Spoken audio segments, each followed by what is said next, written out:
Perhimpunan Sambutan Hari Malaysia Peringkat Sarawak akan berlangsung di Dataran Lapangan Terbang Lama Bintulu malam ini.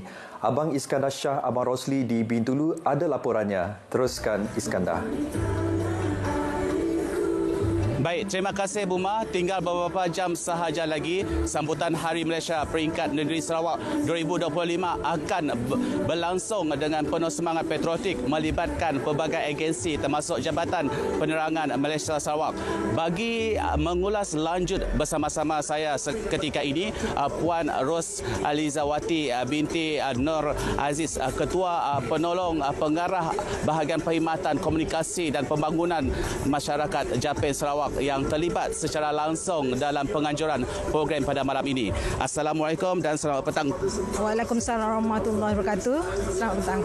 Okey, Puan, boleh terangkan apakah mesej utama yang ingin disampaikan melalui sambutan Hari Malaysia? Okey, kita ketahui bahawa sambutan Hari Malaysia bukan simbolik semata-mata, tetapi mesej yang kita ingin sampaikan adalah untuk kita menghargai jasa pejuang pemimpin terdahulu yang bertungkus lumus untuk memastikan bahawa pembentukan negara kita Malaysia pada tahun 1963, dan kita juga ingin memastikan bahawa pembentukan Malaysia ini bukan saja untuk makluman bukan saja meniti di bibir mulut, tetapi untuk generasi muda bersama-sama menghayati erti sebenar kemerdekaan dan juga memastikan keamanan terus wujud di Malaysia ini. Okey, bagaimana pula peranan golongan muda dalam menghayati Hari Malaysia? Okey, kita mengetahui bahawa generasi muda ini merupakan pelapis warisan negara. Jadi kita berharaplah semoga dengan adanya sambutan Hari Malaysia ini, mereka bukan sekadar mengetahui tentang sejarah pembentukan Malaysia, tetapi juga terus bersama-sama dengan kerajaan untuk memastikan semangat patriotisme terus tinggi dalam diri masing-masing, memastikan keamanan terus wujud dan juga menyumbang ke dalam pembangunan negara Malaysia jugalah di masa depan.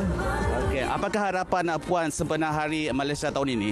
Okey, harapan saya semoga rakyat Malaysia akan terus bersatu padu meneruskan perpaduan yang telah kita ada, walaupun kita pelbagai bangsa, pelbagai latar belakang, kita tetap terus utuh dalam memastikan bahawa negara kita terus aman, damai, dan juga sebagai sambutan Hari Malaysia pada hari ini, kita semoga yang menjadi pendorong kepada kita jugalah untuk sama-sama memastikan bahawa Malaysia terus maju, kekal makmur dan juga terus aman di bawah berkonsepkan aspirasi Malaysia Madani.